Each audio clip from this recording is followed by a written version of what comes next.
pelajar yang terlibat ni adalah ada daripada pelajar yang sedang mengikuti di pengajian di Politeknik lah, iaitu semester 4, semester Okey. 5, dan ada juga saya invite jugalah pelajar yang telah tamat latihan industri. Mhm. Dan juga daripada alumni. Macam mana alumni tu maksudnya mungkin mereka dah lama mungkin dah sedang bekerja ataupun mungkin nak ada plan nak sambung belajar macam tu lah. Okey, tapi Ah, keseluruhannya tap- daripada program alam sekitar lah ya, Encik Khairul? ya betul. Ya betul. Okey, okey, okey. Maklum, sangat So maklum. cumanya yang kebanyakan pelajar yang kami ada ni rata-ratanya yang sedang aktif lah, maksudnya yang semester lima ni yang sekarang ni. Mhm. Lepas tu dengan semester 4 lah. Sebab kami nak beri pendedahan awal lah. Mungkin the next future tu mungkin dia orang boleh rancang lah mungkin lepas ni. Kalau kata nak ada plan nak pergi ke apa tu ke UMT, so actually dia orang dah ada input tu lah. Mhm, Nanti mhm. kan lepas habis tamat LI tu, so mungkin boleh segera mohon ke macam mana. Cuma kita nak tahu laluan dia lah. Mungkin Mhm, ada mhm, mhm. serta pelajar tanya, adakah mohon melalui UPU ke ataupun direct terus ke UMT? Itu yang saya tak dapat nak jawab lah, sebab saya kata apa-apa pun kita dengar dulu daripada taklimat daripada UMT. Nanti apa-apa soalan tu boleh tanya. Mungkin Mhm. UMT ada laluan khas dia ke ataupun mungkin dia boleh ambil terus ke. Itu yang kami nak tahulah dari segi input yang itulah. Mhm, mhm. Ah, Okey. ah, Kalau macam tu jelas lah Encik Khairul. Sekejap lagi ah, kita akan ah. kongsikan kita punya perkongsian. So dekat situ Okey. kemungkinan kita akan terangkanlah satu persatu macam mana cara dia untuk di-apply Ah. masuk ke UMT lah. Okey. So nanti Okey. barangkali Terima inilah kasih kalau Encik kata Khairul. doktor boleh terangkan sikit, kalau kata selalunya pelajar akan tanya Mhm. dia kalau pergi sana tu ada tak pengecualian kredit. Itu soalan favorite lah dia Ah, kata. yelah, yelah, diploma kan? Okey. Kan. Betul betul. Okey, Ah, okey. okey doktor Okey, terima kasih Encik Khairul. Okey sama. Okey, semua soalan yang saya nampak gambaran lah. So, beberapa perkara yang akan saya tekankan nanti, saya akan share dekat perkongsian saya sekejap lagi ya. Okay, saya rasa kita tengok partisipan pun dah lebih kurang 55 orang. Kita tunggu hingga pukul 3 lah sebab kita janji pukul 3 start. So, pukul 3 kita akan mulakan sekejap lagi ya. Kita tunggu dulu. Sebelum tu adik-adik yang lain boleh isi kehadiran lah. Link kehadiran saya ada bagi di chat room ataupun adik boleh scan QR code yang ada dekat kita punya slide presentation. Okay.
Okey, bismillahirrahmanirrahim. Sekejap eh.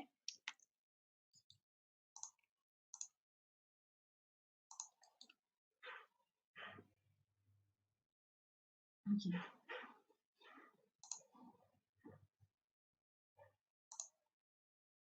Okey, bismillahirrahmanirrahim. Assalamualaikum, salam sejahtera semua. Pertama sekali, boleh nampak ke slide yang saya sharekan? Nampak Puan. Okey, terima kasih respon. Okey, terlebih dahulu saya nak ucapkan berbanyak terima kasih kepada pensyarah dan juga pelajar-pelajar yang sudi meluangkan masa bersama dengan saya dalam program kita, program Jeraya Wara FTKKI. Sebelum tu saya perkenalkan diri saya dulu. Nama saya Rohani Mustafa, Dr. Rohani Mustafa. Saya merupakan pensyarah di Jabatan Teknologi Alam Sekitar, Fakulti Teknologi Kejuruteraan Kelautan dan Informatics, Universiti Malaysia Terengganu. So saya berbesar hati dapat berjumpa, dapat bersama-sama dengan adik-adik pada petang ni untuk perkongsian kita berkenaan dengan program yang kita tawarkan di UMT, iaitu program Sarjana Muda Teknologi Alam Sekitar. Okey, sebelum saya mulakan pembentangan perkongsian saya pada petang ni, saya menjemput Ketua Bidang Program Teknologi Alam Sekitar untuk memberikan sedikit kata aluan. Silakan Dr. Asmadi. Dr. Asmadi ada? Ada. Okey, Dr. Silakan. Okay, Assalamualaikum warahmatullahi wabarakatuh. Temanya, okay, boleh dengar saya punya suara? Boleh Dr. Boleh. Boleh. Okay, yang berusaha Ketua Program Diploma Kejuruteraan Alam Sekitar, Encik Khairul Anwar bin Alias, penasihat akademik bagi program Teknologi Alam Sekitar, Encik Saiful Hadi, Puan Shima, dan juga yang berusia pengurusi majlis, Dr. Rohani Mustafa, para pensyarah, dan yang saya kasihi para pelajar semua. Pertamanya saya ucap syukur kepada kehadrat Allah Ta'ala kerana dengan limpah kurnianya dapat kita berjumpa pada hari ini dalam program Jeraya Wara FTKKI 2021 untuk sesi penerangan berkaitan dengan program teknologi alam sekitar. Dan saya juga ucap ribuan terima kasih kepada pihak Politeknik Sultan Idris Shah,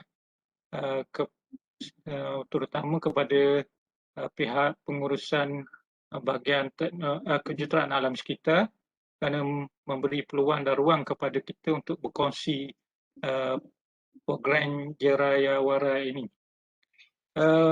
Untuk makluman, program teknologi alam sekitar ini telah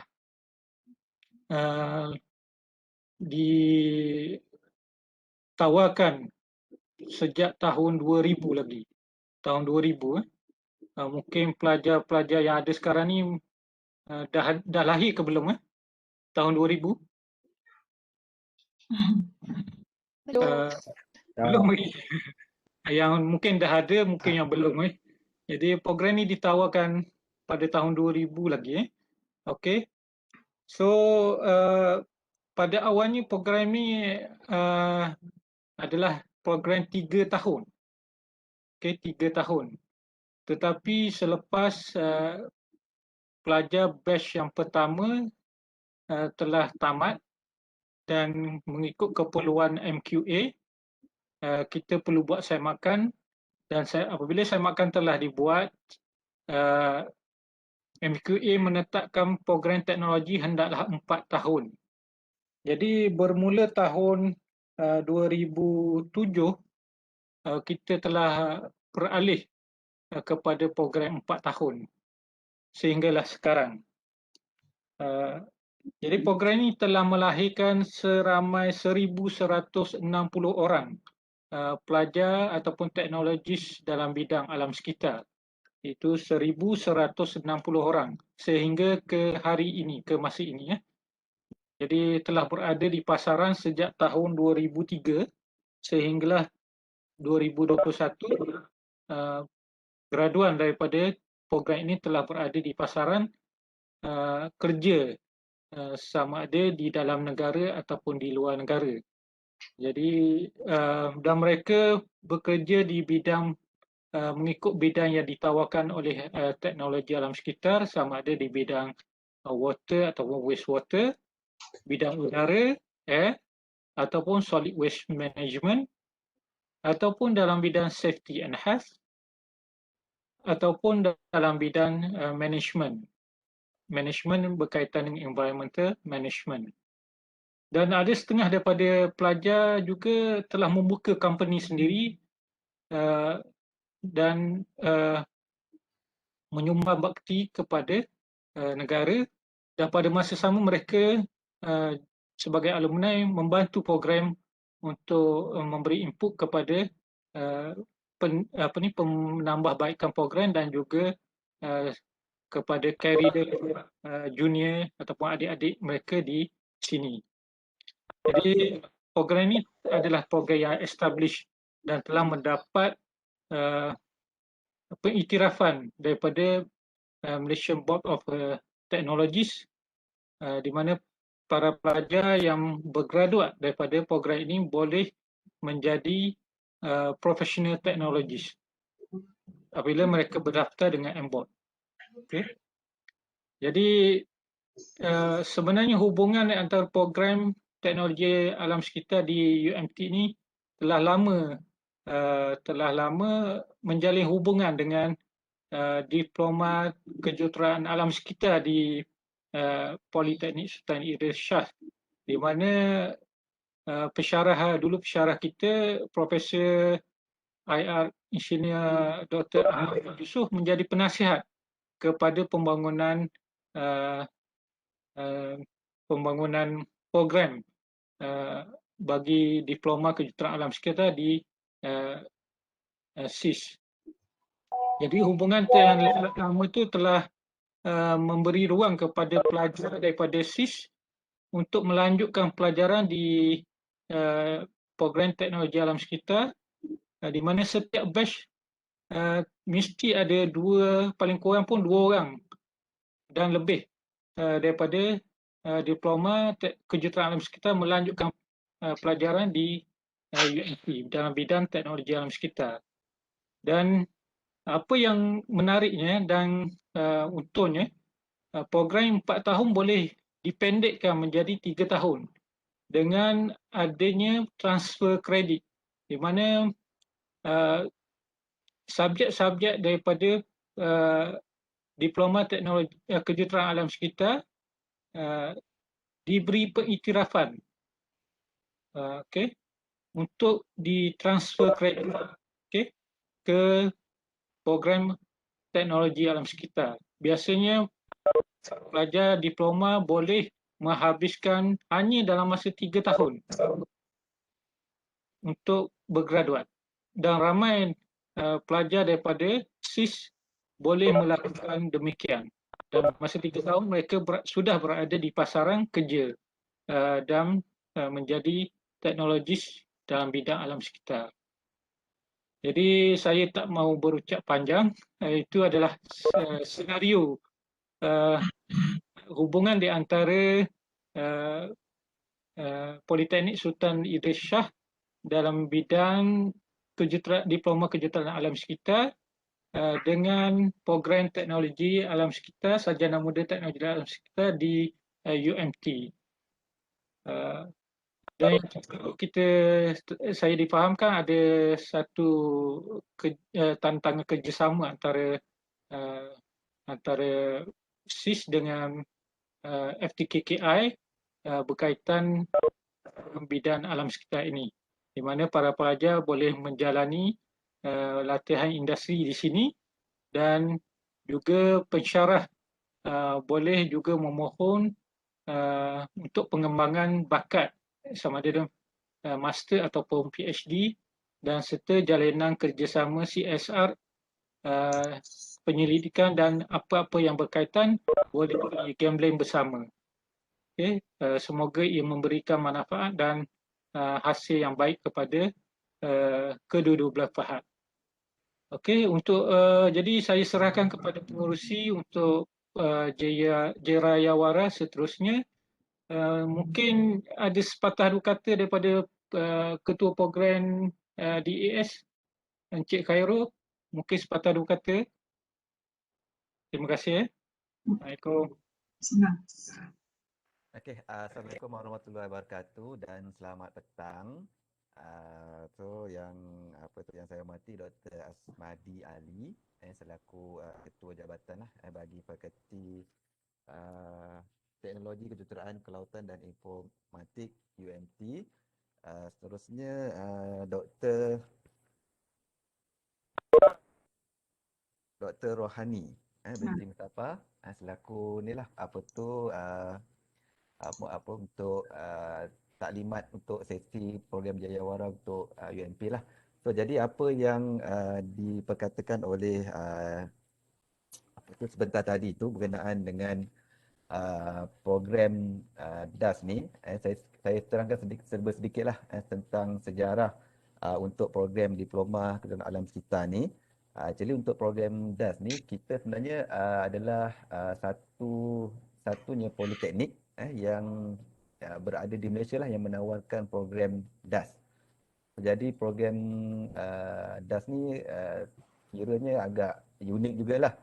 Sebabnya dalam satu Malaysia tu di bawah politeknik tu hanya ditawarkan di Politeknik Sultan Idris Shah lah. So, jadi sejak daripada penubuhan politeknik pada tahun 2004 sehinggalah sekarang ini. So jadi kita dah lahirkan ramai graduan lah yang dah ada yang dah bekerja, ada juga yang telah menyambung pengajian lah. Tapi rata-rata yang hasil daripada survey yang kami buat tu, kebanyakan pelajar tu dia bekerja lah selepas habis tamat diploma. Cuma yang menyambung menyambung pengajian tu tak ramai lah. Cuma mungkin pada waktu itu mungkin pelajar tak tahu saluran untuk dia nak sambung belajar tu macam mana. Yang saya nampak lah pada waktu ketika itulah. Tapi mungkin ada dia dengan dari segi sesi program Jerayawara yang diadakan ini, sekurang-kurangnya dapat memberi sedikit input ataupun info ataupun maklumat lah kepada pelajar. Mungkin lepas ni pelajar boleh rancang. Lepas ni mungkin apa dia punya selepas tamat diploma ni mungkin ada yang berminat nak sambung belajar. Jadi mungkin pelajar ada info sedikit yang itulah. Jadi saya rasa program sebegini sangat bermanfaat lah untuk kita share bersama supaya pelajar dapat sedikit info selepas ni pelajar dah boleh tahulah dia nak sambung tu bidang apa. Sebab ada juga pelajar yang datang tanyalah, kadang dia minta pendapat pensyarah, kadang dia tanya kalau dia kata dia nak sambung tu dalam bidang apa. Kadang-kadang kita bagilah suggestion kalau boleh sambung tu dalam bidang yang apa yang kita belajar lah. Kan daripada kalau kita pergi bidang macam civil ke mungkin kurang sedikit related dia lah. Sebab kita bidang environment, so jadi saya suggest macam kami berikan kepada maklumat kepada pelajar tu kalau boleh kita sambung dalam bidang kita lah, bidang alam sekitar lah. Jadi saya rasa dengan ada ini, so hopefully pelajar-pelajar sekalian dapatlah sedikit info. So kalau apa-apa persoalan yang nak ditanyakan tu boleh tanya pada sesi inilah supaya nanti pelajar faham dan jelaslah hala tuju selepas ni apa pelajar nak dia punya keinginan untuk sambung belajar itulah. Jadi saya rasa itulah daripada saya lah. Okey. Okey, terima kasih diucapkan kepada Dr. Asmadi dan juga Encik Khairul. Okey, saya akan teruskan perkongsian berkenaan program Jerayawara FTKKI. Sebelum saya mulakan perkongsian saya, suka untuk saya beritahu adik-adik saya punya outline presentation lah, di mana hari ini saya cuba tekankan beberapa perkara. Yang pertamanya, saya cuba bawa adik-adik untuk berkenalan dulu dengan UMT. Yang keduanya, saya akan cuba untuk perkenalkan adik-adik, menawarkan adik-adik dengan program yang kita ada di bawah Fakulti Teknologi Kejuruteraan Kelautan dan Informatics, iaitu Sarjana Muda Teknologi Alam Sekitar. Yang ketiganya, saya akan cuba untuk berkongsi dengan adik-adik skop pekerjaan yang boleh adik explore selepas adik berjaya menamatkan pelajaran di UMT lah, dalam program Sarjana Muda Teknologi Alam Sekitar. Dan seterusnya yang terakhir, saya akan cuba tunjukkan adik-adik beberapa alumni kita yang telah pun berjaya di industri.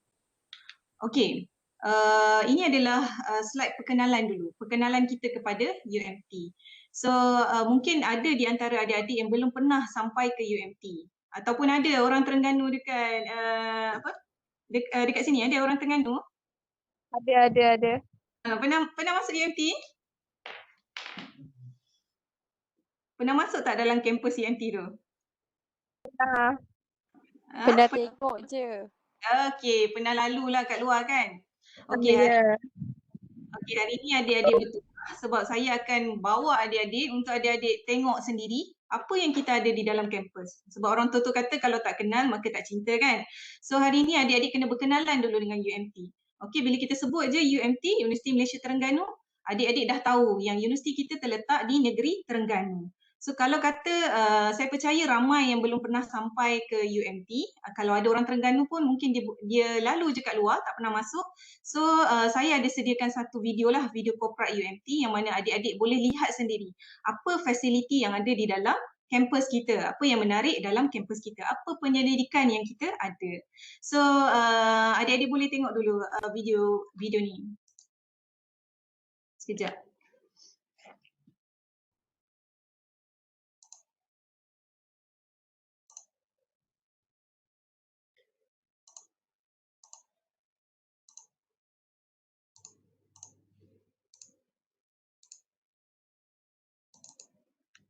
Okey, ini adalah video official UMT lah. Adik-adik boleh tengok dulu.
Okey,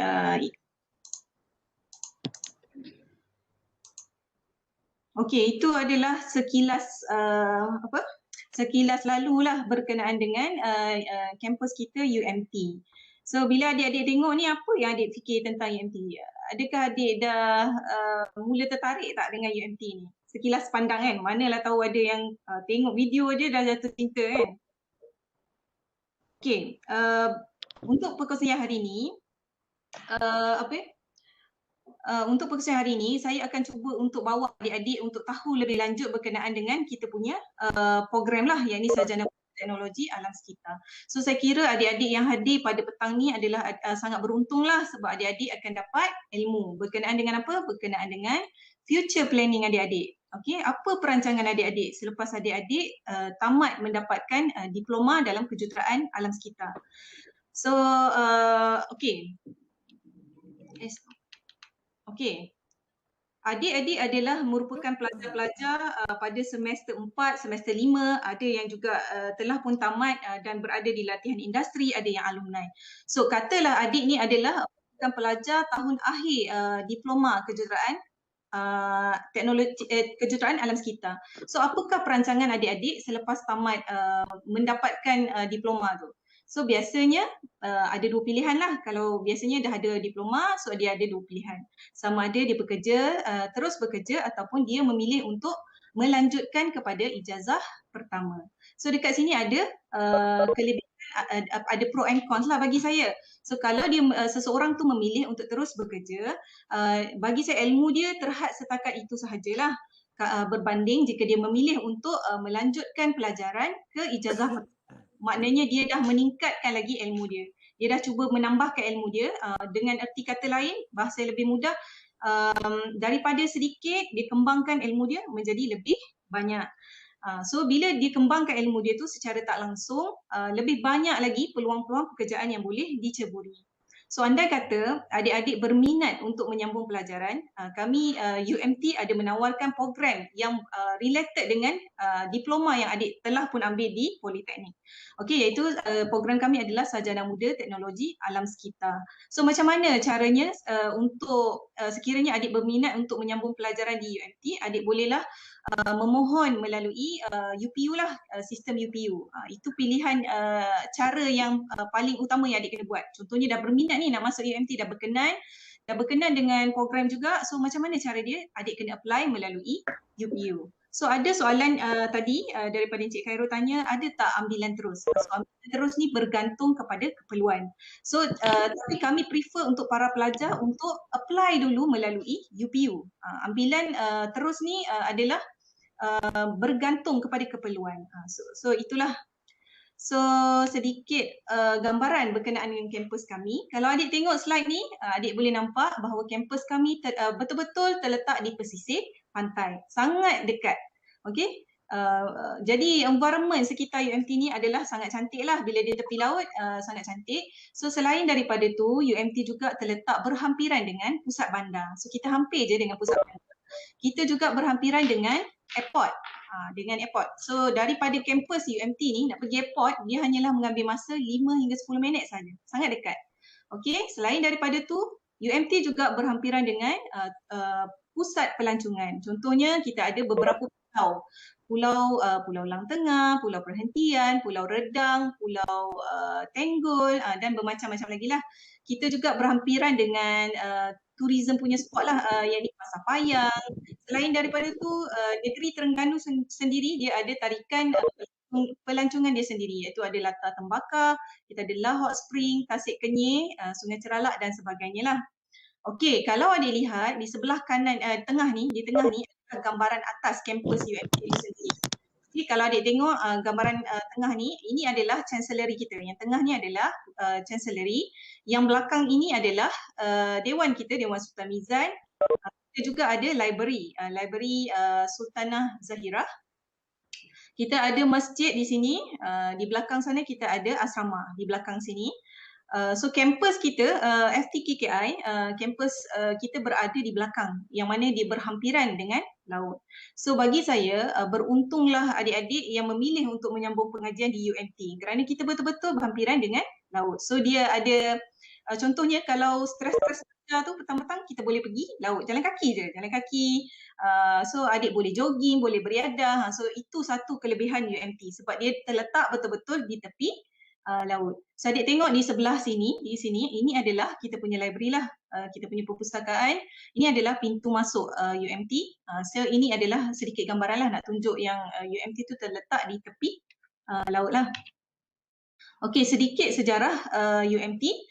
Kita bermula pada tahun 1979, UMT ini dikenali sebagai Pusat Perikanan dan Sains Samudera Universiti Putra Malaysia, UPM. So pada tahun 1996 dikenali sebagai Universiti Pertanian Malaysia Terengganu, UPMT. Seterusnya dinaik taraf kepada Kolej Universiti Terengganu, KUT pada tahun 1999. Kemudian dikenali sebagai Kolej Universiti Sains Teknologi Malaysia, KUSTEM pada tahun 2001 dan pada tahun 2007 UMT berjaya mendapat akreditasi sebagai universiti penuh pada tahun 2007 dan dikenali sebagai Universiti Malaysia Terengganu. So sehingga hari ini, sehingga pada tahun 2021 kita masih kekal kepada nama Universiti Malaysia Terengganu. Okey, ini adalah fakulti yang kita ada di UMT lah.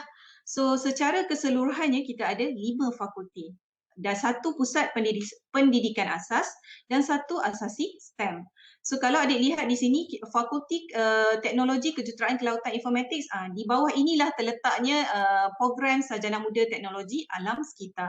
So kalau adik masuk UMT, adik pilih untuk berada di bawah program Sarjana Muda Teknologi Alam Sekitar, adik akan duduk di bawah fakulti yang nombor 1 ni, Fakulti Teknologi Kejuruteraan Kelautan dan Informatics. Okey, kita ada juga fakulti-fakulti lain, adik boleh tengok. Kita ada Sains Sekretariat Marine, Pengajian Maritim, Perikanan dan Sains Makanan. Kita ada Perniagaan, Ekonomi dan Pembangunan Sosial. Selain daripada tu, UMT juga ada Pusat Pendidikan Asas dan Lanjutan dan kita juga ada Asas Sistem. So apa dia Asas Sistem ni? Asas Sistem ni adalah sama macam universiti lain. Pelajar-pelajar lepasan daripada SPM, dia boleh apply terus masuk ke UMT. Dan sijil mereka ni setaraf dengan diploma dan juga matrikulasi lah. Okey, bagi program Ijazah Sarjana Muda FTKKI, kita ada lebih kurang 9 sarjana muda yang kita tawarkan. Tapi untuk hari ini saya akan memperkenalkan adik-adik kepada satu program yang saya rasakan sangat hampir dengan adik-adik lah, sebab adik-adik kata adik-adik adalah daripada program Diploma Kejuruteraan Alam Sekitar. So di UMT kita ada satu program yang hampir dengan adik-adik, iaitu Sarjana Muda Teknologi Alam Sekitar dengan ujian. Yang mana kos ni mengambil masa pengajian selama 4 tahun. Okey. Okey, katalah selepas adik tengok video, adik tengok sekilas lalu perkongsian hari ini, adik tertarik untuk masuk ke UMT. So apa yang perlu adik buat? Okey, yang pertamanya adik kena pastikan adik melepasi syarat-syarat kemasukan ke UMT itu sendiri. Itu yang pertama. Yang keduanya, adik kena pastikan adik melepasi syarat kemasukan program. So di mana syarat-syarat ni yang boleh adik semak? Katalah lepas saya present ni, adik nak tengok dekat mana syarat-syarat ni? Adik boleh melayari website kita di FTKKI, www.ftkkiumt.edu.my. So adik boleh buka di website kita, adik boleh cari di bawah undergraduate tu, adik pilih program Sarjana Muda Teknologi Alam Sekitar, adik boleh lihat semua di situ. Kita punya apa kos kita, sedikit maklumat tentang kos kita, macam mana, apa syarat kemasukan dia, semua kita dah ada di dalam website. So ada boleh semak lah. So saya sepintas lalu saya akan terangkan berkenaan dengan syarat am kemasukan ke UMT. So apa syarat am dia? Adik-adik kena ada SPM lah, Sijil Pelajaran Malaysia. Adik kena pastikan SPM adik-adik tu bahasa Malaysia kena dapat kepujian. Itu pertama, bahasa Malaysia kena dapat kepujian. Yang keduanya adik kena pastikan sejarah kena lulus. Okey. Kemudian adik perlu memiliki diploma atau kelulusan lain yang diiktiraf setaraf dengannya oleh Kerajaan Malaysia lah. So kalau adik dia diploma, so adik boleh guna diploma tu lah. Dan adik kena pastikan adik mendapat muat sekurang-kurangnya band 1. So kalau kata dapat band 1 tu apatah lagi band 2, band 3, band 4 sehingga band 6 tu, kalau lepas adik boleh apply untuk masuk ke UMT. Ini adalah syarat kemasukan UMT. Untuk syarat program adik kena tengok satu lagi syarat. Katalah adik dah pilih untuk masuk ke dalam program kita lah, program Sarjana Muda Teknologi Alam Sekitar. So adik kena pastikan adik mendapati pula syarat program. Apa dia syarat program tu? Okey, adik kena pastikan PNGK adik, diploma PNGK adik ni melebihi 2.0 dan ke atas. Dan adik kena pastikan muat adik mendapat band 2 dan ke atas. Okey? Okey, apa jadi kalau band dia, okey, apa jadi kalau dia band 1 tapi dia nak masuk program Sarjana Muda Alam Sekitar, boleh ke tak? So jawapan dia, bolehlah. Adik boleh cuba apply, tetapi adik perlu ambil subjek khas lah yang kita panggil, ada prasyarat untuk bahasa Inggeris. Dia kena ada tambahan lagi satu subjek bahasa Inggeris untuk melayakkan dia mengambil satu lagi subjek bahasa Inggeris. So nanti sekejap lagi saya akan tunjuk. Okey. Okey, sedikit perkenalan berkenaan dengan Sarjana Muda Teknologi Alam Sekitar. So, kalau saya sebut Sarjana Muda Teknologi Alam Sekitar, apa yang adik-adik fikir tentang kos ni? Apa yang adik nak tahu? Boleh respon, sesiapa je. Tak apa, kita two-way communication. Adik boleh terus cakap je dengan saya.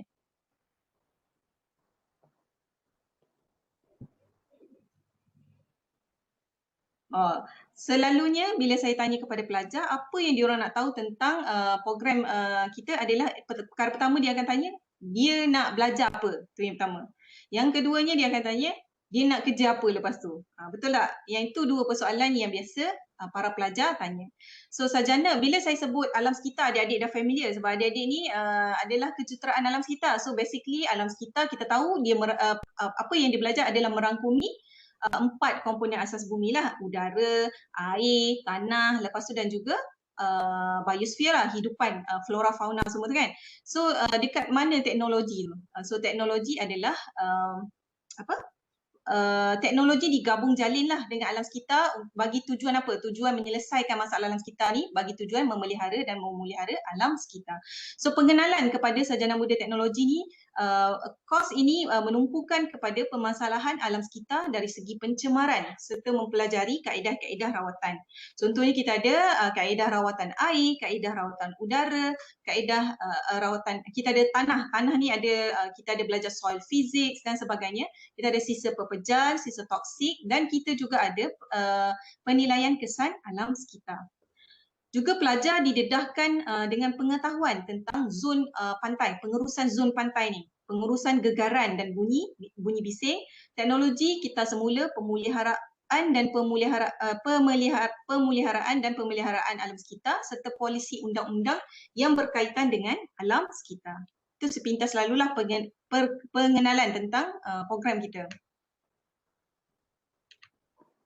Okey, mungkin adik-adik boleh, okey, saya cerita dulu keunikan dan keistimewaan untuk adik-adik berada pada kos kita ni adalah kos kita peluang pekerjaan adalah luas di dalam bidang teknologi dan kejuruteraan alam sekitar. Sebab apa dia luas? Sebab kita cover seperti yang saya cakap tadi, alam sekitar ni luas. Dia ada bidang udara, ada bidang air, ada bidang solid waste, tanah dan sebagainya. So dia luas, Jadi peluang pekerjaan dia sebenarnya luas. So tenaga pengajar yang berpengalaman di bidang teknologi alam sekitar. Di UMT kita memang ada pakar dalam bidang masing-masing lah. Di dalam program kita ni kita ada pakar dalam bidang masing-masing. So kemudahan makmal yang mencukupi. Kita ada makmal yang mencukupi di UMT dan kita ada pengajaran teori dan praktikal yang seimbang. Okey, sebelum saya pergi kepada skop pekerjaan, mungkin adik-adik boleh lihat dahulu sedikit video berkenaan dengan program kita lah, program teknologi alam sekitar.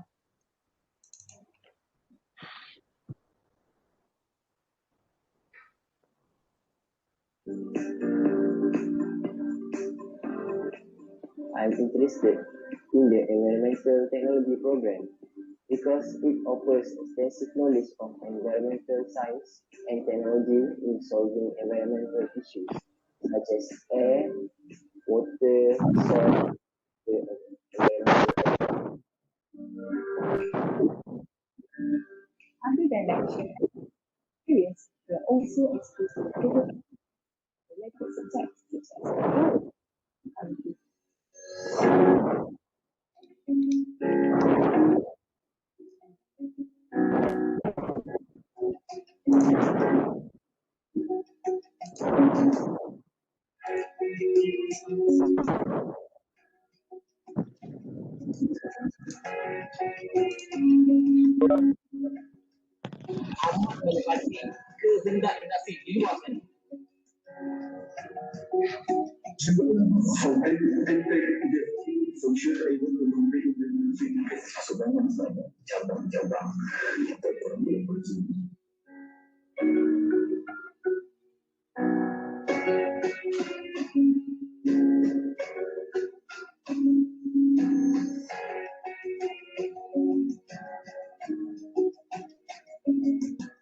Come and join us.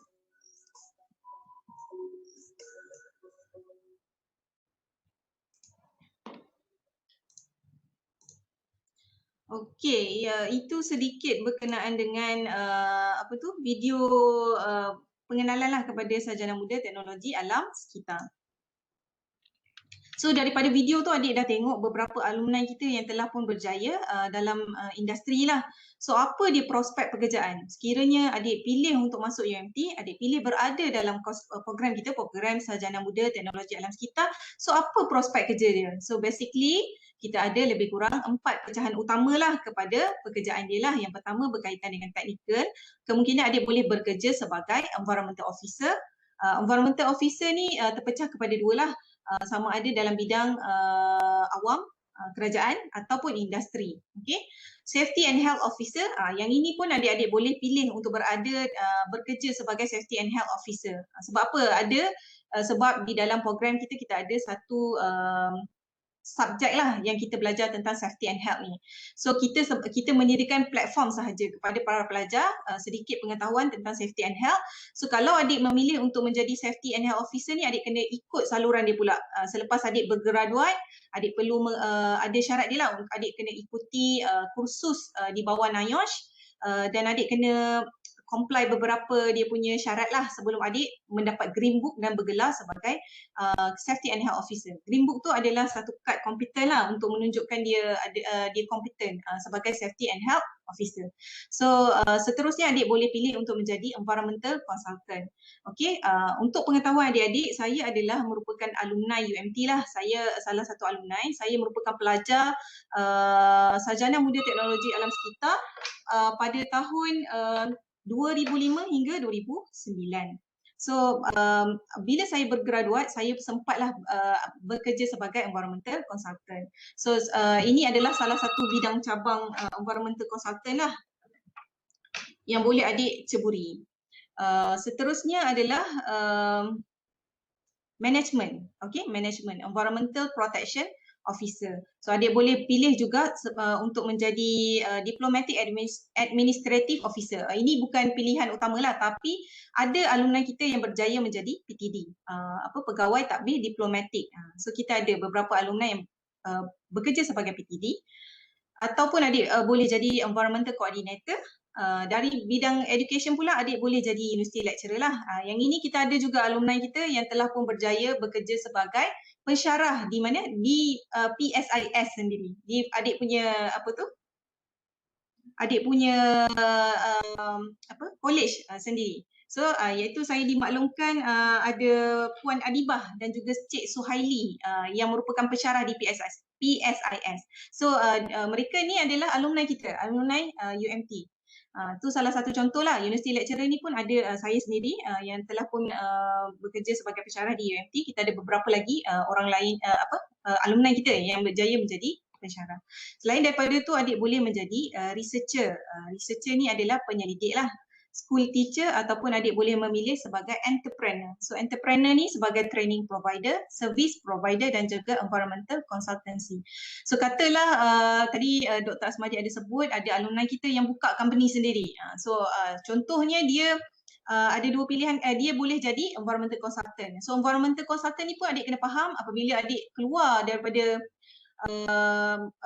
bergraduat sebagai sarjana muda teknologi alam sekitar ni, dia bergraduat, kalau adik pilih untuk menjadi konsultan, dia bermula dengan assistant consultant dahulu. So assistant consultant dahulu selama beberapa tahun, so adik kena dapatkan beberapa sijil lah kompetensi tu, barulah adik boleh bergerak sebagai environmental consultant. So ini adalah saya sebut sebagai prospek. Kita tak kata kalau adik bergraduat, adik duduk diam je, adik terus dapat kerja ni. Tidak, kita tidak kata macam tu. Kita hanya mengatakan bahawa ini adalah prospek pekerjaan yang boleh adik-adik ceburi. Katalah adik pilih untuk jadi ni, adik kena ikut channel je lah. Dia ada channel-channel masing-masing.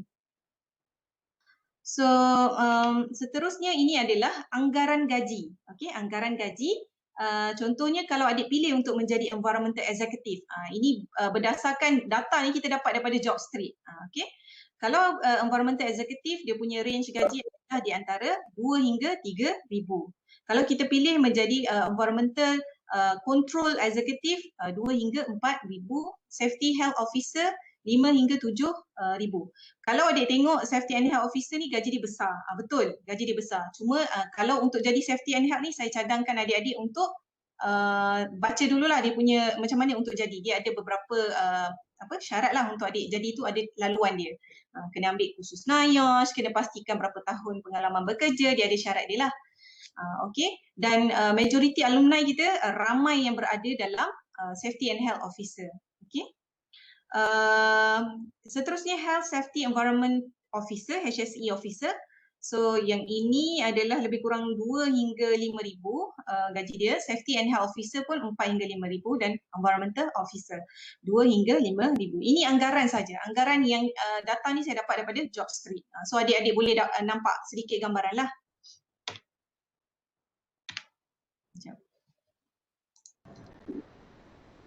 Sorry, stop pula. Okey. Sekejap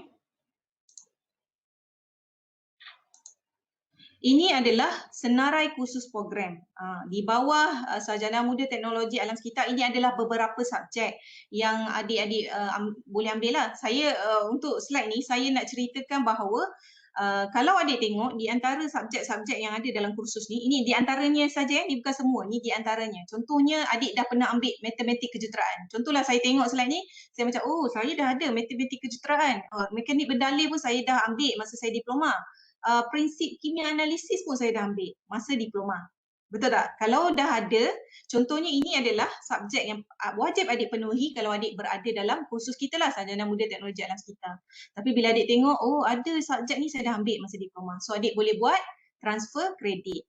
Cumanya transfer kredit ni dia ada syarat dia lah. Adik kena pastikan syarat tu adik boleh cek di website. Tapi saya sebut secara apa orang kata, sepintas lalu je lah. Dia punya syarat untuk adik transfer kredit ni, adik kena pastikan bahawa grade adik tu adalah sekurang-kurangnya lulus minimum grade C. Kena grade C je dan ke atas baru boleh transfer. Lepas tu adik kena pastikan nilai kredit dia pun kena setara, kena equivalent. Contohnya you nak transfer matematik kejuruteraan. You belajar dekat, you tengok subjek dekat senarai program kita ni, kita punya jam kredit 3. Tapi you punya diploma 2. So dia tak setara kan. Dia kena 3-3. Macam tu lah lebih kurang. Dan kursus-kursus tu kenalah dapat akreditasi, pengiktirafan daripada badan autoriti. Yang tu kena check lah. Yang untuk transfer kredit ni, untuk makluman lebih lanjut, adik boleh tengok di website kita. Cumanya saya nak tekankan kelebihan adik-adik ni sebagai pemegang diploma kejuruteraan alam sekitar. So ini you punya benefit sebab basically subjek-subjek you ada yang dah cover masa diploma. So bila you transfer, adik-adik akan kurangkan tempoh pengajian. So adik boleh tamatkan masa pengajian adik tu dengan lebih singkat. Okey, program ijazah FTKKI. Semua ijazah di FTKKI kami mendapat pengiktirafan dari program kesemua program yang ditawarkan telah mendapat akreditasi daripada MQA dan juga MBOT. So graduat boleh memohon untuk menjadi ahli profesional dalam bidang berkaitan. So kau boleh pasaran graduan, kalau adik tengok di sini ini adalah secara umumnya. Kau boleh pasaran graduan fakulti FTKKI. Tinggilah peratusan bekerja selepas graduat lebih kurang 81.5%. So kami melahirkan tenaga kerja yang selari dengan kehendak industri. Okey. Okey, kalau tak pernah masuk UMT, saya bagi gambaran sedikitlah tentang apa yang kat dalam UMT tu kan. So ini adalah aktiviti pengajaran dan pembelajaran. Ini adalah dewan kuliah kita ni. Gambar belah kiri ni adalah dewan kuliah kita. Ni dewan kuliah lama ni. Dekat Makmal kuliah kalau tak salah saya. Kita juga ada dewan kuliah yang barulah. Kita ada Makmal kompleks kuliah yang baru. Ini adalah contoh salah satu bilik lah pembentangan pelajar. Yang ini adalah amali komputer. So kalau ada amali komputer, ada subjek-subjek yang melibatkan komputer, dia akan pergi kepada bilik ni lah, bilik amali komputer. Dan kita ada, kalau ada amali makmal, ini salah satu contoh makmal yang kita ada di UMT lah. Kalau nak tunjuk banyak sebenarnya, tapi ini salah satu contoh lah. Okey, selain daripada tu aktiviti pengajaran dan pembelajaran, kita dedahkan para pelajar kita kepada kerja lapangan. Contohnya ada pensyarah yang dihantar para pelajar dia pergi sendiri ke industri untuk dia ambil sampel. Itu contoh kerja lapangan yang dia buat. You boleh tengoklah belah kiri ni. Ini contoh yang kita hantar student kita pergi sendiri untuk collect sampel ke, untuk dia lakukan kerja lapangan di industri. So yang sebelah kanan ni adalah lawatan ilmiah lah. Kita pun ada hantar para pelajar kita kepada lawatan ilmiah. Contohnya yang sebelah kanan ni adalah gambar rawatan air kan dekat loji. So kan kalau dalam subjek kita, kita ada belajar tentang rawatan air, teknologi rawatan air, teknologi rawatan air sisa, macam tu lah. So bila dia dah belajar teori, secara praktikalnya dia nak tengok di industri, kita bawa untuk kita dedahkan pelajar kita kepada real life industri ni. Okey, ini adalah latihan industri lah. Ada pelajar kita telah pun menjadi pelatih bahagian keselamatan dan kesihatan sekitar ni. Ini contoh. Ada juga yang sebagai pelatih pemantau kualiti air dan air sisa. So kita hantar dia pergi latihan industri, automatically dia pun belajar benda-benda barulah yang ada di industri. Yang ini adalah latihan industri luar negara. So kita pun ada hantar para pelajar kita untuk buat latihan industri di luar negara. Ini salah satu contoh yang mana pelajar kita telah pun pergi latihan industri di Philippines, di Clean Air Asia Philippines. So dia dah pergi sana. So itu satu benda yang bagus lah kan. Dia dapat pendedahan dunia luar. So dia boleh pergi sana, dapat environment lain lagi. Okey, seterusnya. Sekejap.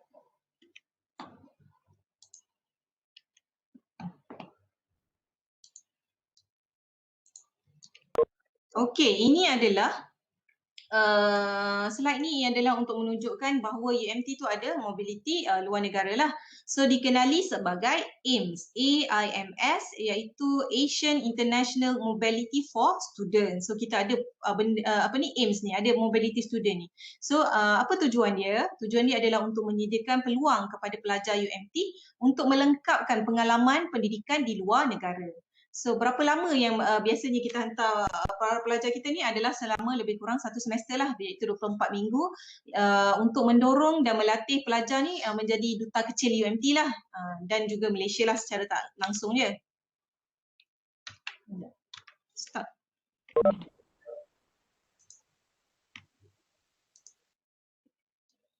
Sekejap saya punya slide macam stuck sikit. Ini adalah mobility luar negara yang mana student exchange lah. Kita hantar student kita pergi luar negara, pergi luar negara lah. Contohnya dekat slide ni adalah pelajar kita yang pergi ke Chiang Mai University Thailand. So ini pengalaman barulah bagi dia. So ini adalah outbound juga, ada contoh lain, bukan Chiang Mai je, dia pergi ada Indonesia, ada Philippines dan lain-lain lah. Yang ini adalah inbound. So inbound pun ada juga pelajar daripada luar negara yang datang UMT untuk student exchange lah, datang ke UMT untuk belajar.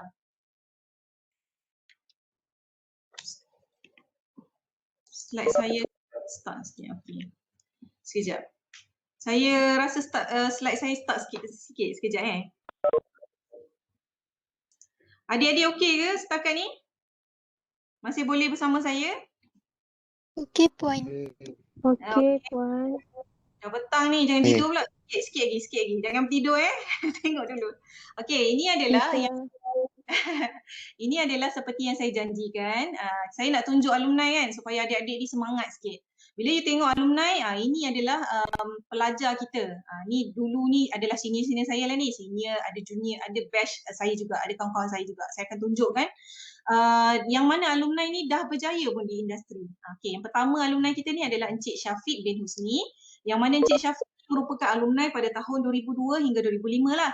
Sekarang ni Encik Syafiq dah pun bergelar sebagai pengarah di Train 8 Global Sendian Berhad. So you boleh tengok dia punya resepi kejayaan falsafah hidup, kod memberi inspirasi, you boleh tengok lah. Tapi saya nak highlightnya ini adalah contoh alumni kita yang dah berjaya di industri. Okey, yang keduanya kita ada Puan Rohimah Ali. Yang ini classmate saya. Okey, Puan Rohimah ni merupakan eksekutif kesihatan keselamatan alam sekitar. So dia dah pun berjaya bekerja di KLCC Project Sendian Berhad. Sebagai apa? Sebagai itulah eksekutif kesihatan. Okey. Seterusnya kita ada Puan Nur Fazila Abdullah Muhammad Zawawi. Ini pun classmate saya. Yang mana Puan Fazilah ni contoh alumni kita yang bekerja dalam sektor awam.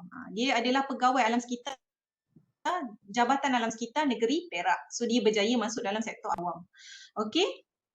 Seterusnya kita ada Ahmad Taufik, Encik Ahmad Taufik bin Wahab sebagai penolong naib Presiden Jabatan Keselamatan Kesihatan dan Alam Sekitar daripada Prasarana Rail and Infrastructure Project Sendian Berhad. Ini contoh dia. Seterusnya kita ada Encik Mahayuddin Abdullah, merupakan alumni kita yang juga bekerja dalam health safety executive officer. So dia ada bekerja di Petropis Sokotem, Petronas Gas Berhad. Ini dia punya pengalaman. So seterusnya kita ada Encik Ahmad Syazwan yang juga merupakan health safety executive instructor di INSTEP. INSTEP ni pun dekat Terengganu, dekat je dengan UMT. So ini Encik Syazwan lah. Ini dia pun bekerja sebagai lecturer juga di International College of Automotive. Okey. Okey, flagship program UMT. Salah satu tarikannya, banyak ni tarikan UMT hari ni Ini salah satu daripadanya lah flagship program UMT. Bila kita sebut UMT, salah satu flagship ni apa?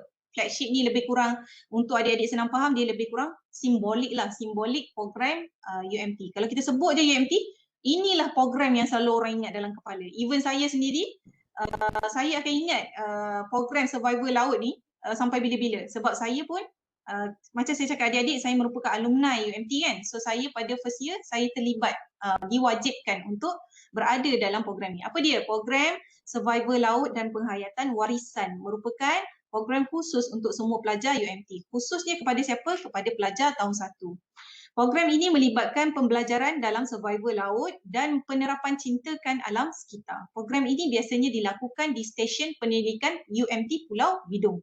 So adik-adik, kalau nak tahu, saya bukan berasal pada Terengganu.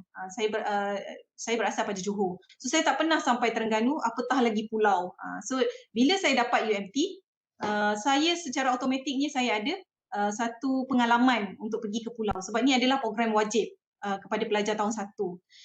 Kalau tak ada pandemik COVID-19 lah, adik-adik boleh merasa untuk pergi ke Pulau Bidung lah kalau adik pilih untuk masuk UMT. Kalau kata pandemik COVID-19 ni belum berakhir tapi adik-adik masuk juga pilih untuk masuk UMT, kita akan gantikan program survival laut ni kepada aktiviti yang bersesuaian. So macam mana gambar, apa benda yang orang buat doktor dekat program survival laut ni, apa orang buat?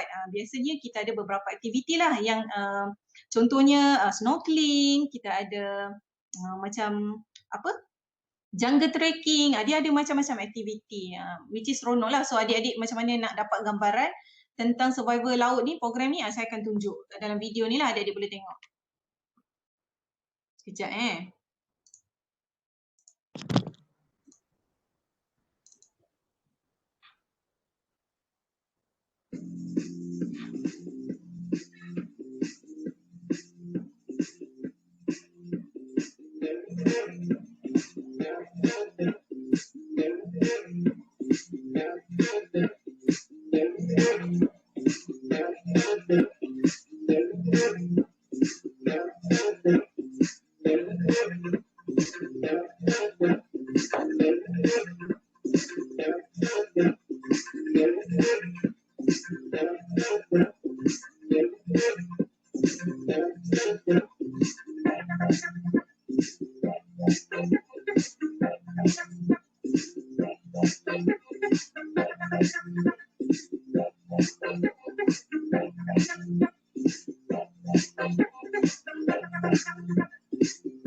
Okey, itu adalah sikit gambaran berkenaan dengan program survival laut UMT.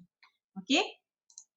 Seterusnya kalau adik tengok survival laut tadi menarik kan? Sebab itu adalah salah satu experience yang tak boleh lupa lah. Kalau masuk UMT, automatic simbolik program dia tu itu survival laut. Okey, kita selain daripada tu UMT juga kita ada badan uniform UMT. Kita ada ni kadet polis ni, Suksis kot nama dia. Okey. Kita ada palapis yang tentera, kita ada pertahanan awam, kita ada dan macam-macam lagi. So pelajar berpeluang menyertai badan beruniform yang ditawarkan pada setiap semester sepanjang pengajian. So kelab akademik pelajar. Apa tujuan kelab akademik pelajar ni adalah untuk menjalankan aktiviti ilmiah di dalam serta di luar UMT bagi melahirkan ahli yang holistik melalui aktiviti yang berteraskan pendidikan, sosial, kesukarelawan, alam sekitar, kelautan dan keusahawanan. So kalau adik tengok sini, NTEC ni, yang warna hitam ni, yang paling besar ni, ini adalah kita punya kelab lah. Kalau adik pilih untuk berada di dalam program Sarjana Muda Teknologi Alam Sekitar, ini adalah kelab dia, Environmental Technology. NTEC singkatan dia, ini logo dia lah. Okay. Okey, ini adalah beberapa aktiviti pelajar. So berapa pelajar yang dah pergi pun lawatan keluar, dia pergi ke Keratung Biogas Plant, Fakulti Andalas Teknik ni dekat Indonesia. So banyak aktiviti pelajar dalam dan luar negara. So ini salah satu lagi tarikan UMT yang mana kita ada stesen penyelidikan UMT Pulau Bidung, Terengganu. Tadi aktiviti survival laut tu dekat Pulau Bidung kan. So Pulau Bidung tu adalah merupakan Pulau Stesen Pendidikan UMT. Kita adalah merupakan satu-satunya universiti yang mempunyai pulau sendiri untuk stesen penyelidikan. So unik UMT ni dia ada pulau dia sendiri. Kegunaan pulau ni adalah untuk pelajar dan pensyarah bagi aktiviti penyelidikan dan berkaitan dengan marin dan hidupan akuatik. So macam-macam lah. Ada kajian koral, ada kajian ekosistem, so macam-macam. Apa-apa kaitan penyelidikan yang memerlukan kajian yang perlukan untuk berada di pulau, so boleh pergilah. Seterusnya kita ada stesen pendidikan cagar hutang Pulau Redang, Terengganu. So cagar hutang ni special dia adalah untuk stesen pemeliharaan penyu yang ditubuhkan bagi projek memelihara spesies penyu yang terancam. So dekat sini kalau ada kajian tentang penyu, dia orang akan pergi ke stesen pendidikan cagar ni lah. Yang nama singkatan dia kalau adik-adik nak tahu lebih lanjut, adik boleh type lah CITRU ni. Okey. Dan untuk makluman juga CITRU ni dia orang open untuk sukarelawan. So katalah adik-adik berdaftar sebagai pelajar UMT, adik-adik juga boleh melibatkan diri sebagai sukarelawan sebagai untuk menyelamatkan penyu-penyu ni kan, sukarelawan terhadap untuk projek memelihara spesies penyu ni. So nanti untuk tahu lebih lanjut adik masuk UMT dan adik boleh tengok macam mana nak jadi syarat dia untuk jadi sukarelawan penyu ni. Okey, seterusnya kita ada Pusat Pendidikan UMT Tasik Kenyir, Terengganu. Okey, dekat Kenyir pun kita ada pusat pendidikan kita sendiri. Yang mana bangunan mempunyai di Tasik Kenyir ni kita ada bangunan kompleks pendidikan dan makmal bergerak di Tasik Kenyir. So apa dekat Tasik Kenyir ni orang buat? Biasanya dia ada research dia sendiri. Contohnya madu kelulut, ekosistem, macam tu lah. Dia ada kajian-kajian yang memerlukan di Tasik Kenyir, so boleh pergilah.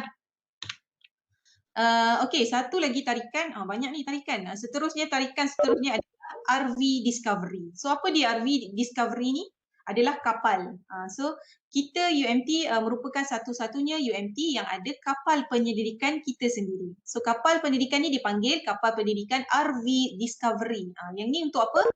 Untuk kegunaan penyelidikan berkaitan oceanografi dan hidupan marin. So UMT adalah satu-satunya universiti di Malaysia yang mempunyai kapal penyelidikan. Okey. Okey, ini adalah pusat latihan pelayaran UMT.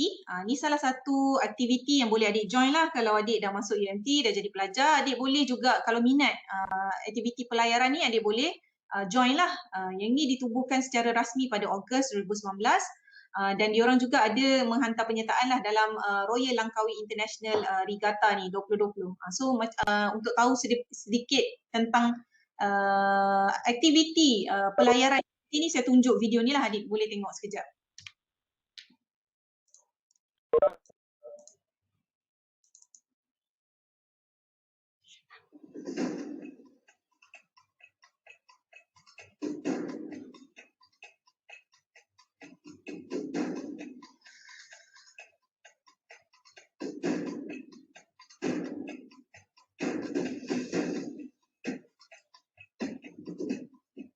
Pusat latihan pelayaran Universiti Pelayaran Malaysia Terengganu yang dari teknologi pusat pelayaran dalam pelayanan Malaysia akan menjadi antara platform terbaik melahirkan lebih ramai pelayan muda negara. Apalagi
Untuk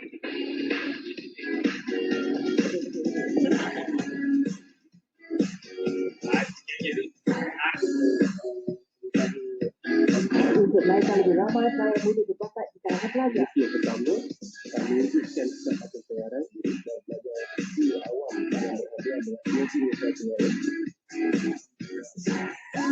Iaitu platform untuk bisa didapatkan orang dalam bidang pelajaran. Kita memiliki sebab ini kepada pengaji tentang pelayaran di kalangan institusi pendidikan di Malaysia.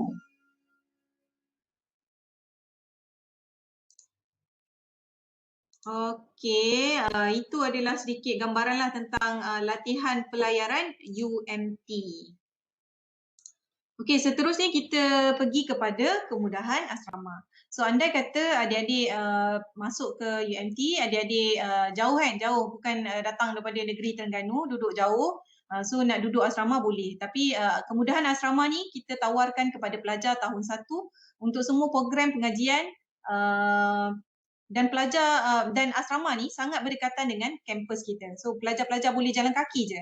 Jalan kaki ke bilik kuliah ataupun naik basikal. Kalau zaman saya masa saya degree, saya jalan kaki, lepas tu dah lama sikit saya beli basikal.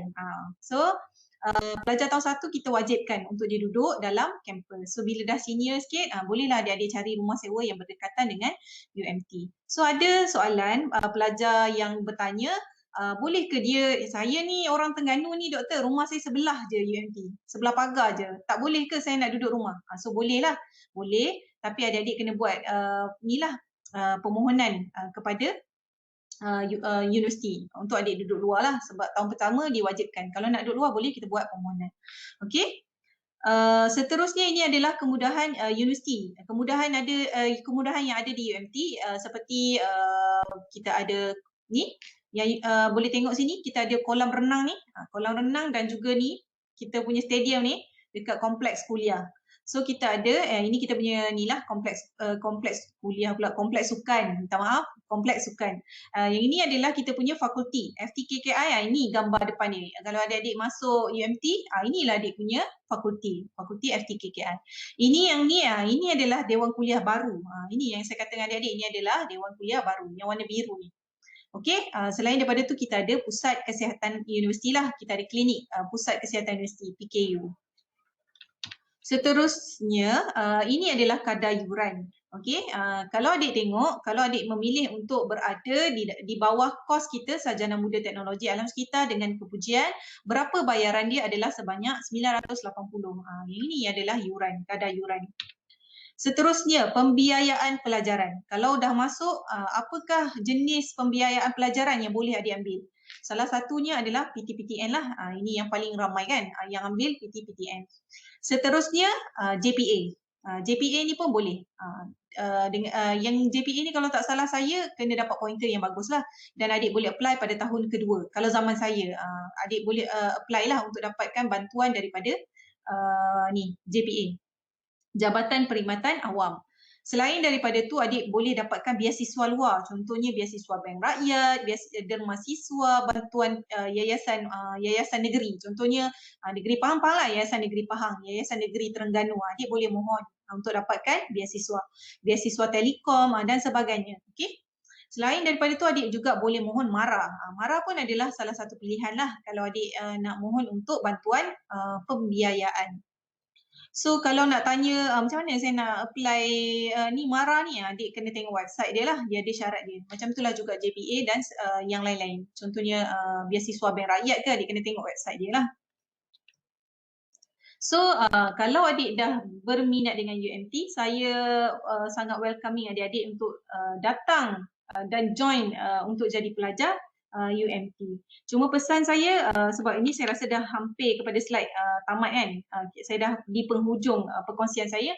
Cuma saya macam ni lah, saya nak kongsikan pengalaman peribadi lah. So kalau adik-adik memilih, contohnya adik ada lepas adik bergraduate mendapat diploma kejuruteraan awam, adik dah set, bila saya dah bentang semua ni, dah kongsi dengan adik-adik, adik tertarik untuk adik masuk ke UMT dan untuk pilih kos Sarjana Muda Teknologi Alam Sekitar. So adik dah pilih untuk masuk. Cuma pesan saya sebagai kakak, sebagai pensyarah kepada adik-adik, adik perlulah memastikan pointer adik-adik mestilah pointer tinggi lah, kena target pointer tinggi. Kalau adik-adik set dalam otak masuk UMT nak dapat degree je, itu bagi saya kurang tepat.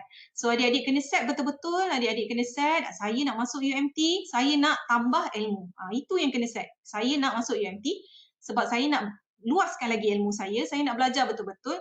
Itu lebih mudah untuk industri yang adik-adik bekerja. Sebab apa saya kata pointer tu penting? Sebab saya dapat informasi daripada penginterview JPA, penginterview kerajaan mengatakan bahawa syarat untuk dia pilih kandidat untuk masuk dalam sektor awam pun dia ada ambil kira dia ada ambil kira pointer. Sebab tu pointer bukan macam dulu. Kalau dulu you dengar daripada senior-senior, tak apa, you dapat degree je, lepas tu you akan dapat kerja. Itu dulu. Sekarang you kena compete sebab dah ramai orang dengan pointer yang bagus-bagus.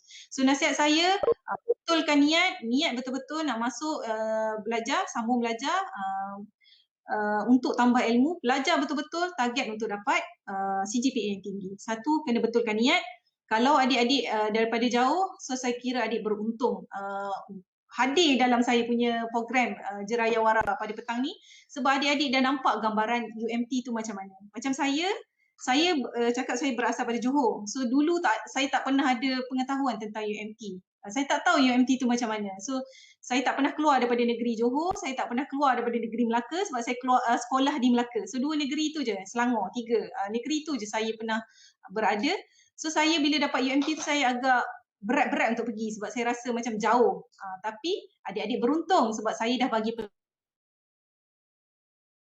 adik-adik, saya menyesal untuk sambung belajar di UMT dan saya bagi tahu degree saya UMT, kemudian saya master saya UMT, kemudian PhD saya sambung luar lah di UTM. Kemudian saya kembali berkhidmat di UMT. Itu saya kata tak kenal maka tak cinta. Macam saya tak kenal, lihat-lihat je nak pergi UMT, berat je sebab jauh, saya rasa jauh, saya tak ada saudara. Tapi bila saya dah sampai, saya dah berada pada UMT, saya rasa UMT adalah satu environment yang kondusif untuk belajar. Dekat dengan laut, so saya sangat bersyukurlah. So itulah sedikit perkongsian peribadi. So adik beruntung lah, saya jarang kongsikan perkara peribadi saya dengan orang.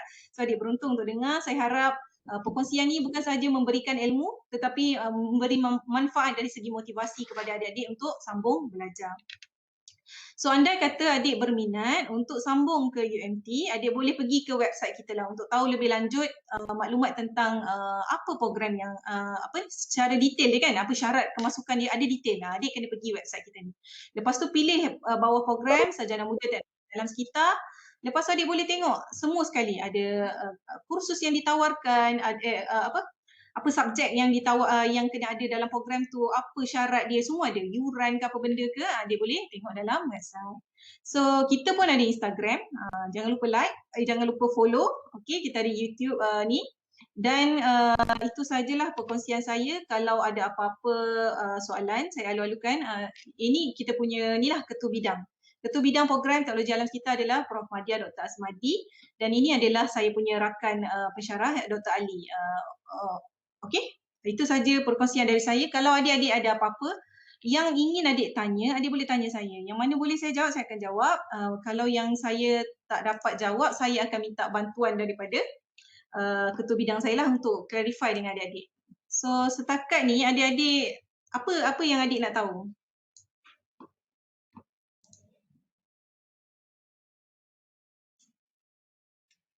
Adik-adik boleh juga tanya soalan dekat chat lah, dekat chat kita. So kalau ada soalan, saya alu-alukan untuk adik tanya. Ini peluang lah untuk adik tahu lebih lanjut tentang kos kita Sarjana Muda Teknologi Alam Sekitar.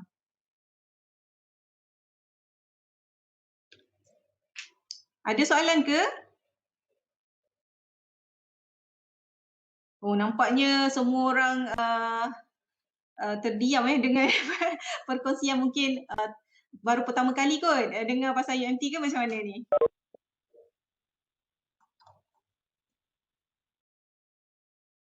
Ada sesiapa nak kongsi pengalaman pun boleh, nak tanya pun boleh, apa-apa saja. Kita buka, masih bukalah untuk adik-adik bertanya.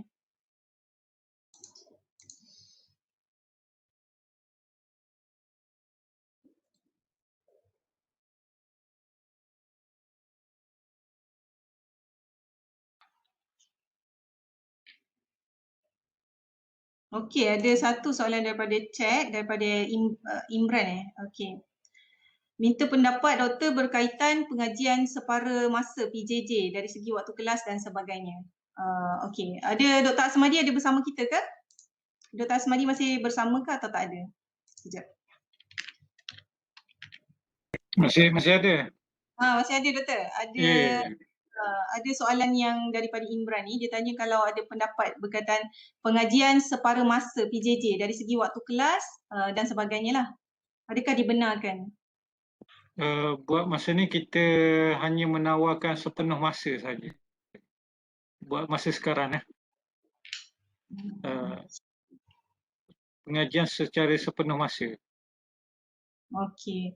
Untuk pengajian degree kita hanya buka untuk sepenuh masa sajalah untuk maklumat adik-adik lah. Okey, transfer kredit daripada Turga. Turga tanya saya, salam doktor, boleh tak cerita pasal transfer kredit? Tadi tak sempat dengar. Okey Turga. Saya boleh saya mencelah untuk transfer kredit ni mestilah pertama untuk untuk berlakunya transfer kredit, kredit tersebut mestilah setara. Contoh katakan awak belajar teknologi rawatan air, mestilah di UMT ada 3 kredit. Jadi mata pelajaran di dalam diploma DAS mesti juga 3 kredit. Jadi setara. Yang kedua, sekurang-kurangnya mendapat minimum grade C. Kalau D tak dapat, tak diluluskan. Dan yang ketiga adalah kesetaraan kurikulum. Maksudnya subjek yang ada dalam kandungan kursus tu setara 80%. Sekurang-kurangnya 80% adalah setara dengan di UMT. Okey. Maksudnya katakan tadi teknologi rawatan air di dalam kursus di DAS mesti sama dengan di SMTAS. 80% kesetaraan subjek. Dan yang keempat, kursus yang dipindah kredit tu hendaklah mendapat akreditasi. Paling kurang pun akreditasi sementara. Tapi saya percaya DAS telah mendapat akreditasi daripada MQA. Jadi tidak ada masalah. Sebab sejarah ni pelajar DAS ni dah lama berada dalam program kita. Dan berlakunya transfer kredit setiap batch berlakunya transfer kredit di mana senior-senior awak boleh pendekkan pengajian daripada 4 kepada 3 tahun. Di bawah saya ada seorang, Nur Fasihah, tak silap. Fasihah. Dia pelajar daripada DAS, program DAS. Bekas pelajar daripada DAS. Dia insyaAllah dia akan habiskan dia punya ni dalam 3 tahun. Sekarang ni berada di tahun 2. Okey, terima kasih. Harap jelas Jelas Jelas, terima kasih. Okey, seterusnya soalan daripada Saidah. Berapa pointer yang layak masuk UMT? Untuk syarat kelaikan kemasukan ni, macam saya cakap tadi, adik-adik kena check dulu. Yang pertamanya adalah syarat universiti, yang keduanya syarat program kan. Tapi untuk pemegang diploma, untuk kemasukan program tu PNGK sebab adik tanya tentang pointer, so PNGK dia kenalah 2.0 ke atas lah. Mungkin Dr. Asmadi ada nak tambah ke? Saya sudah jelas. Syarat tu hanya mudah saja dan mudah difahami dan dihadam. Tapi untuk mungkin untuk kepada ketua program Cik Khairul, sebagai makluman itu untuk perpindah kredit tadi kesetaraan 3 kredit dengan 3. Kalau pelajar 2 kredit daripada DAS tidak dapat dipindahkan kepada 3 kredit di teknologi alam sekitar di UMT. Sebab saya tengok ada 1-2 subjek, contoh tak silap saya, contoh subjek yang berkaitan dengan hazardous waste. Tak silap saya pun ni 2 kredit tak silap saya di DAS, dan pelajar tersebut tak boleh nak transfer. Even dia punya konten dalam tu hampir lebih kurang 80%, tapi tidak layak untuk untuk transfer kredit. Dulu boleh di-combine 2-3 subjek disetarakan, tapi sekarang tak boleh. Dia ample to ample, maknanya satu subjek disetarakan dengan satu subjek. Itu untuk makluman kepada pihak DAS. Terima kasih. Okey Doktor, saya respon sikit berkenaan dengan yang subjek hazardous tu. Actually memang benarlah yang subjek untuk hazardous waste tu kami memang tawarkan dia 2 kredit. Kalau dulu sebab kami masa mula-mula sebelum yang kod baru ni, sekarang kami implementkan untuk kurikulum baru, asalnya kepada 3 kredit lah. Tapi ada certain topik tu yang kami rasa macam tak relevan dan kami keluarkan dan kami kecilkan dia punya kredit lah. Itu yang jadikan dia 2 kredit lah. Cumanya macam contoh, cuma nak tanya yang di pihak UMT, macam contoh kalau kata daripada 2 subjek, kalau kata daripada DAS tu, adakah dia boleh transfer kredit mungkin dapat 1 subjek daripada UMT, ataupun dia mesti one to one, macam contoh daripada hazardous dengan hazardous. Maksudnya macam tu, boleh ke macam tu? Seperti yang saya beritahu tadi, yang sebelum ni pada tahun 2020 dibenarkan, tapi pada tahun 2019 dibenarkan, tapi pada tahun 2020 tidak dibenarkan sebab itu adalah MQA. Dia telah mengikut cara MQA yang inilah, peraturan MQA. Jadi dipadankan satu dengan satu. Maksudnya katakan tadi hazardous waste daripada DAS 2 kredit, tapi di teknologi alam sekitar 3 kredit, maka tidak boleh dipadankan, disetarakan. Jadi tidak boleh berlakunya proses pemindahan kredit kerana kredit tersebut tidak sama. Jadi dia kena sama, equivalent. Satu lagi, subjek tidak boleh di-combine. Dia hanya one to one. Tidak boleh di-combine untuk 2 menjadi 1. Harap jelasan. Boleh ni lah. Okey, terima kasih. Terima kasih Dr. Asmadi. Seterusnya kita ada soalan daripada Nur Aiza Zainuddin. Salam doktor, program survival laut melibatkan pelajar program teknologi alam sekitar sahaja ke atau terbuka kepada semua pelajar UMT?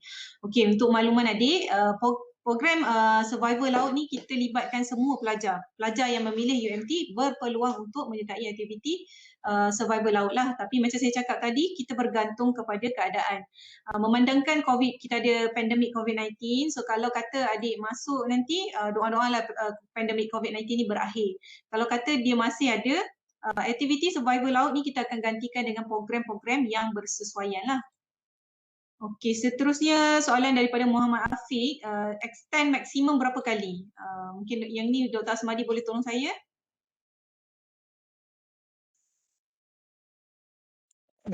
Extend maksimum, saya rasa saya percaya dan mengikut rekod pelajar yang datang daripada DAS sangat cemerlang apabila join teknologi alam sekitar di UMT. Saya ambil contoh tadi Fasihah tu, sekarang ni dia masih lagi pointer dia first class. Jadi saya pun tak nampak sangat isu pelajar daripada Politeknik Sultan Idris Shah ni bermasalah. Saya tengok mereka cemerlang. Jadi tapi tak apa, pertanyaan tu ada. Jadi dibenarkan sehingga 5 tahun pengajian yang saya dimaklumkan. Tapi selepas daripada itu kena buat rayuan lah. Okey. Okey.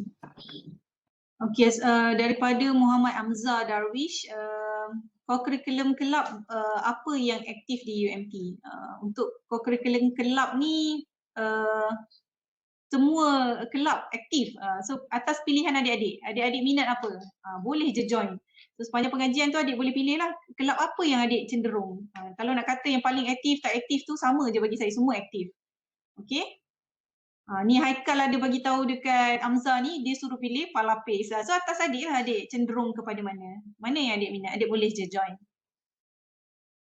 So ada lagi adik-adik yang ingin bertanya atau berkongsi pendapat kan, boleh je adik on je mic, boleh je kita two way communication.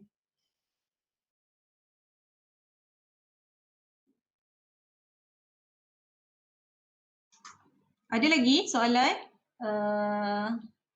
daripada adik-adik? So saya kira jelaslah perkongsian hari ini. Mudah-mudahan dengan apa yang kita kongsikan memberi ilmu kepada adik-adik, memberi pengetahuan, memberi input untuk adik-adik buat pilihan. Kenapa perlu sambung, kenapa perlu UMT, so dah ada ilmu lah hari ini. Harap-harapnya membantu adik-adik membuat keputusan yang bijak.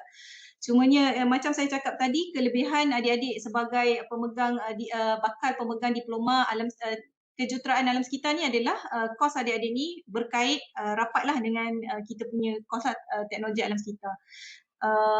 Hopefully kita boleh jumpalah adik-adik di UMT. Itulah dari saya. Ada apa-apa tambahan tak daripada Dr. Asmadi atau Encik Khairul sebelum kita tamatkan sesi ni? Sebelum tu saya terlupa, saya kena sharekan ni questionnaire untuk student lah selepas talk. Ini saya minta kerjasama para pelajar untuk isi questionnaire ni untuk kita buat sedikit analisis lah. Supaya kita boleh perbaiki, kita boleh tambah baik kita punya program. So saya dah bagi link dekat chat room. Adik-adik boleh isi lah sementara sementara ada lagi ni, so adik isi dulu. Saya tambahan daripada saya sementara.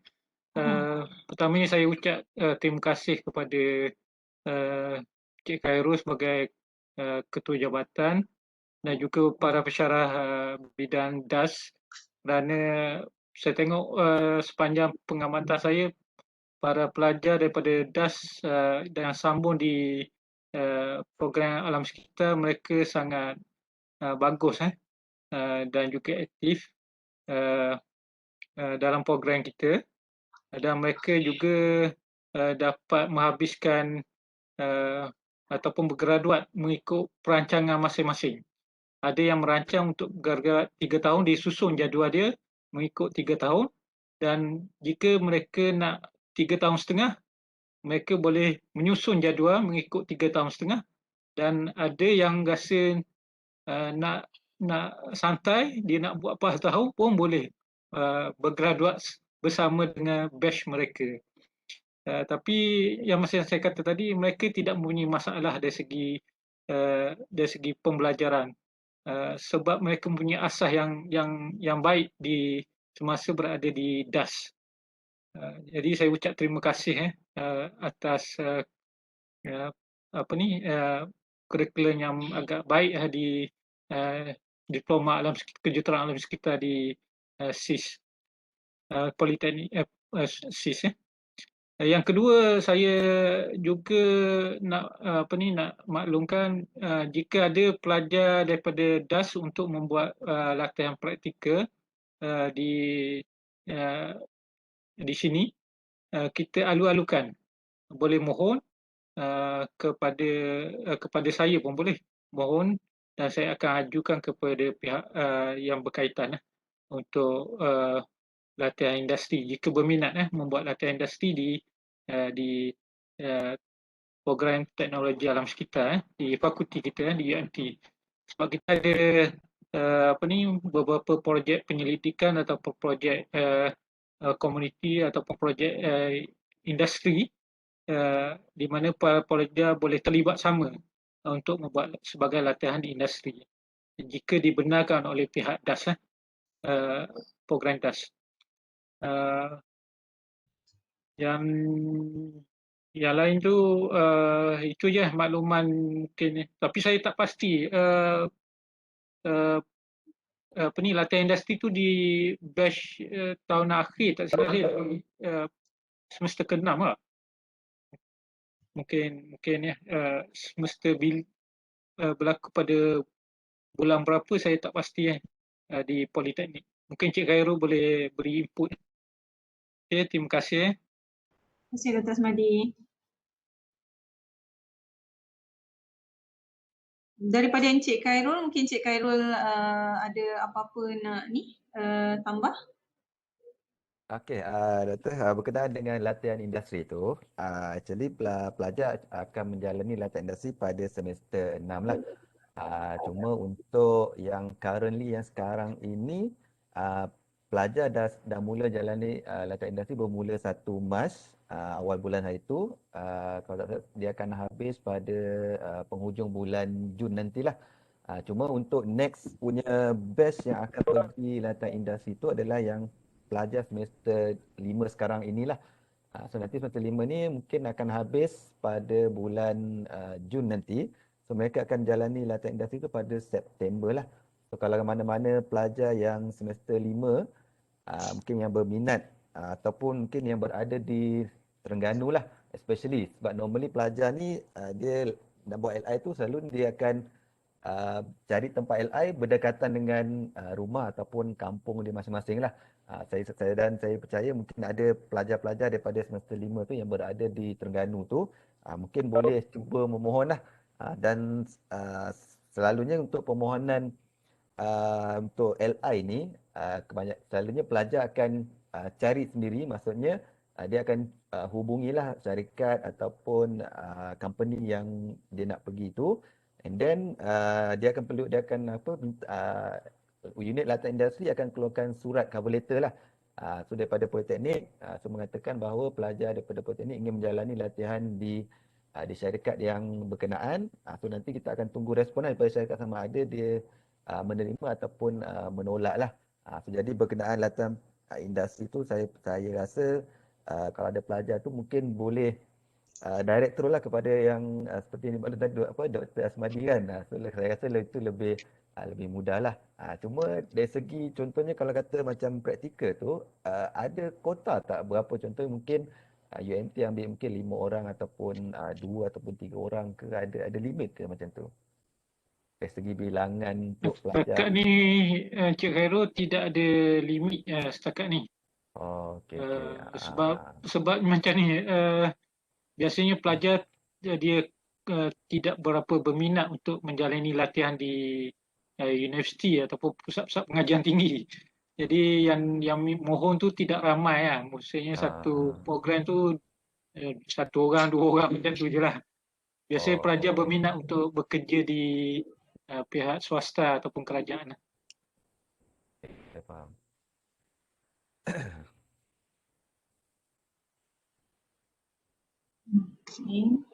Tapi kita alu-alukan lah jika ada pelajar DAS yang ingin membuat latihan industri di fakulti dan program kita sangat alu-alukan. Sebenarnya saya pun tengah mencari juga pelajar latihan industri untuk membuat projek saya bersama dengan pelajar master saya di Kelantan untuk rawatan air bawah tanah. Menarik tu Doktor.